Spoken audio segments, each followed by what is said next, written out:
Olhando para a experiência do cliente, né? Vamos fazer um panorama total de tudo que a gente está conversando aqui.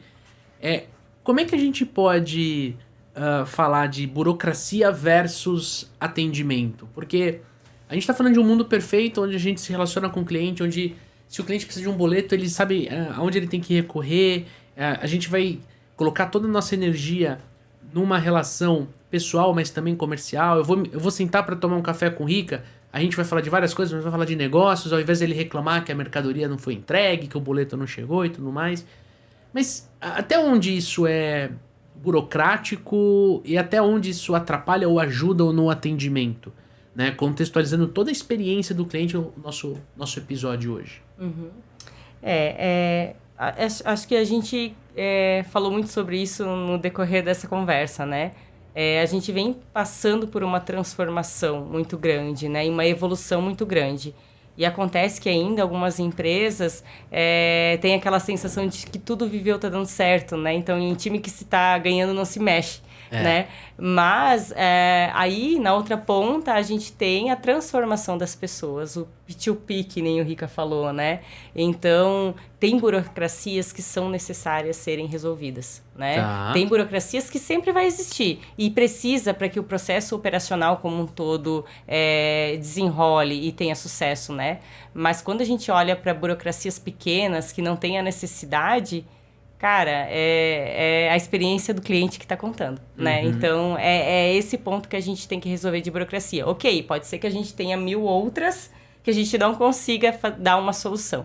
Mas para quando a gente fala de cliente e a gente consegue resolver isso, tirando essa burocracia, deixando o cliente ter uma experiência de autoatendimento, ou de facilidade, ou de agilidade, cara, a gente está ganhando com isso, né? E principalmente o cliente. E principalmente o cliente, exatamente. E algum exemplo de que a gente possa trazer para o amigo ouvinte, onde a gente fala assim, cara, a gente eliminou uma burocracia e o cliente teve uma sensação de que está sendo melhor atendido.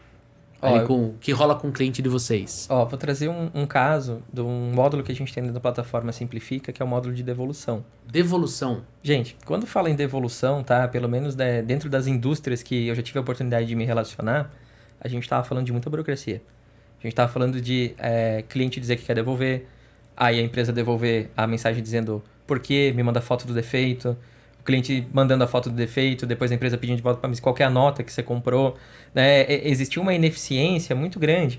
E essa ineficiência fazia com que os processos de devolução levassem meses. Né? Ninguém fica feliz. A empresa é dinheiro parado. Aí o cliente não paga o boleto, a empresa vai e protesta. Nossa. Puta, vira um caos. Exatamente. E como é que a gente usa a tecnologia para ajudar nisso? O cliente entra sozinho, flaga os pedidos ali ou os produtos que ele quer devolver. O sistema já exige que ele coloque a foto do defeito, né? Poxa, esse aqui tá furado, então tem que botar a foto do furo. Esse aqui é desacordo comercial, então não precisa colocar foto, né? Você guia o cliente e aí o cliente passa a ter uma experiência muito mais tranquila, porque ele sabe que agora existe o processo de devolução 125, por exemplo, né? E ele acompanha esse processo. Tem um prazo, tem um protocolo. A empresa passa a medir o quanto tempo fica em cada etapa, a sua própria eficiência. Então a gente usa a tecnologia para desburocratizar um processo que antes prejudicava o relacionamento com o cliente, né? Prejudicava o resultado financeiro, né? Prejudica a logística, né? Existe uma série de problemas em relação a isso. Sim. Então a burocracia, a partir do momento que a gente começa a eliminar um pouco dela e usar a tecnologia para isso ajuda muito. Uma outra situação que está muito atrelada à devolução também é o próprio cliente poder acompanhar o pedido dele. Porque às vezes ele vai ver no pedido dele ali que foi imputado errado. Não foi aquele produto que ele pediu, foi outro. Como é que a empresa descobre hoje? Quando chega. E aí você vai lá gastar com logística reversa, vai lá ter que lidar com isso sem falar do incômodo do teu cliente que esperava ter o produto certo naquele momento. Sim. Né? Então você dá tecnologia para o teu cliente poder ver isso antes e a gente evitar tudo isso. Né? O cliente não fica feliz de devolver. Né? Ele sabe que é uma ineficiência logística. Né? O produto vai ter que voltar, podia ter chego certo. Né? Então a gente pode pegar esses exemplos ali como exemplos em que a gente tem burocracias que a gente pode começar a usar a tecnologia para deixar tudo mais fluido, para deixar tudo mais transparente, né? Para deixar tudo mais prático e evitar a ineficiência. Né? E assim, eu até preciso fazer essa lição de casa aqui, eu preciso contextualizar a audiência, porque o amigo ouvinte, às vezes ele não está conseguindo entender. a gente tem muito a nossa experiência de devolução atrelada a uma compra no e-commerce, por exemplo, né? Quem já comprou no Mercado Livre, que nem a gente citou agora há pouco, e precisou fazer uma devolução, percebe que não existe resistência, né? O próprio Mercado Livre, ele cuida de tudo, logística reversa, é uma coisa que funciona. Então você fica muito mais confortável de comprar um produto no Mercado Livre, mesmo não tendo 100% de segurança, porque eu fiz isso tem 30 dias, tá? Aí quando você chega o produto, você abre e fala assim, não era isso que eu tava imaginando, não. Você devolve, funciona. Mas quando você tem uma empresa, um B2B, né, o vendedor vai lá, tira um pedido, e aí esse pedido é entregue com um problema. Cara, vocês tiram um peso do vendedor gigantesco, né? Porque ele não tem que se preocupar com isso. Tem muita empresa que faz isso. Vai você resolver. Vai você cobrar o cliente. Pô, leva você o boleto, traz o cheque do cara. Você fala assim, pô, o cara faz tudo. Ele vende, ele cobra, ele resolve pepino do produto, né? O vendedor, ele fica muito estrangulado, né? E aí chega no final do mês, não bate a meta, é esporro, é um fuzuê danado que a gente luta. O Papo de Vendedor tem essa bandeira, a gente luta para que isso não aconteça com os nossos ouvintes. Então, eu acho que isso que você tá trazendo, Rica, é riquíssimo. Parafraseando o seu apelido aí, cara. E ajuda muito, cara, o vendedor, né? Tem que ajudar, né? E eu acho que o vendedor, ele... Tem que ajudar. Ele pode ser agente de mudança. Ele pode ser um dos caras que seja mais inconformado com qualquer ineficiência dentro da sua empresa. Assim, sabe? E buscar solução e ajudar nisso, assim, sabe? Eu concordo com você. E assim, tem muita gente da nossa audiência, até os nossos alunos, a gente conversa muito com os alunos, eles falam, cara, mas a empresa não me ouve, né? A empresa não ouve. A empresa, cara, ela acha que eu tô dando uma desculpa, ela acha que eu tô arrumando uma justificativa.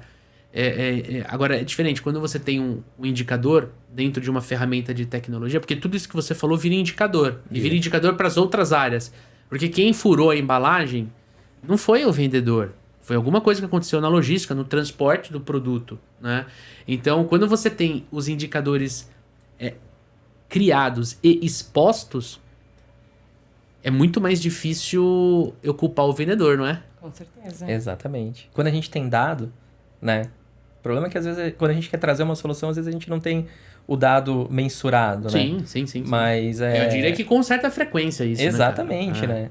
Mas a partir do momento que eu tenho dado, que eu tô tendo tantos produtos que voltam por causa de um furo, né? Eu consigo trabalhar na origem, né? Eu consigo falar, gente, olha só, aqui, na origem. E a gente tem que entender que toda a ineficiência da nossa empresa, ela acaba compondo o preço do produto que eu tô vendendo. Isso é uma coisa muito importante, né? Então, não, deixa ser ineficiente. Daqui a pouco o teu produto tá mais caro, tu não sabe por quê, né? E aí tu tem mais dificuldade para vender ainda, né? Então a empresa, ela precisa, né? A empresa precisa dar resultado. Então, para onde a ineficiência vai? Vai pro preço, né? Custa tanto para produzir, custa tanto para a gente ter a parte administrativa, custa mais tanto da ineficiência, então acabou custando esse valor X aqui o meu produto que eu tô vendendo. Sim. Então é bem legal a gente olhar para isso assim e se preocupar com isso, né? Porque como é que eu viro mais competitivo no mercado? Vamos ser mais eficiente, meu preço baixo, né? Eu não tenho experiência tanto de trabalhar com vendas, mas eu tenho certeza que é muito mais fácil vender uma coisa num preço mais atrativo do que vender uma coisa num preço mais caro. Sim, com certeza. Se a gente vai falando... ajuda a gente, Se a gente tá falando do mesmo produto, né? Sim. E aí o esforço é muito maior, né? Quanto mais... O esforço é muito maior. Quando o teu produto tem um valor maior do que o teu concorrente, cara, a experiência do cliente tem que ser, cara, muito elevada para que compense essa diferença de preço. Até porque a gente está no mercado competitivo, né? Sim.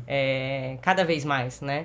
Então, com certeza, o preço é ponto-chave, mas tem vezes que a operação não consegue sustentar isso. E aí vem os aumentos por uma ineficiência operacional ou por um outro custo que acaba quem sofre é o vendedor também. Sim. Porque é ele que ainda vai ter que levantar aquela bandeira de bater ainda a meta dele com um preço maior de tabela, né? Então, se torna bem difícil. E as empresas também têm a tendência a criar processos pensando no processo interno, não no processo externo, né? Então, acho que o exercício de o vendedor estimular os outros setores a pensar, tá, e você? Se fosse você nesse processo, se fosse, né, você fazendo essa devolução, você estaria feliz ou estaria insatisfeito com esse negócio, né? Uma boa pergunta. E aí, como a gente se vê fazendo essa operação? Às vezes a gente está tentando fazer um processo muito bem elaborado para nós internamente, mas será que vai rodar externamente? Vai rodar para o cliente? Ele vai estar satisfeito com isso? Ou a gente agilizando, automatizando ou tentando deixar fluido, cara, a experiência dele não vai ser bem melhor e vai entregar o que a gente precisa, né, no final. Sim. Olha só, gostou deste conteúdo que você acabou de assistir? Então eu tenho 3 coisas rápidas para te falar.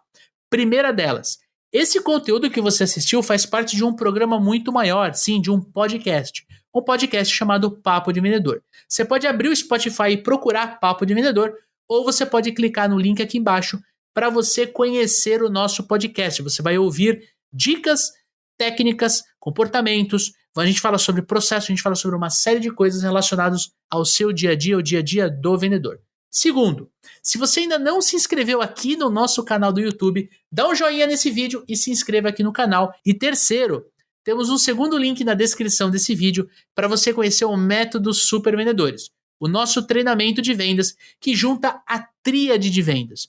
Como construir um processo comercial poderoso, como usar técnicas de vendas para engajar o seu cliente a comprar e principalmente como ajustar os comportamentos necessários para você vender cada vez mais, vender mais, melhor, mais rápido e com mais lucro. Então vai lá, te esperamos no Papo de Vendedor.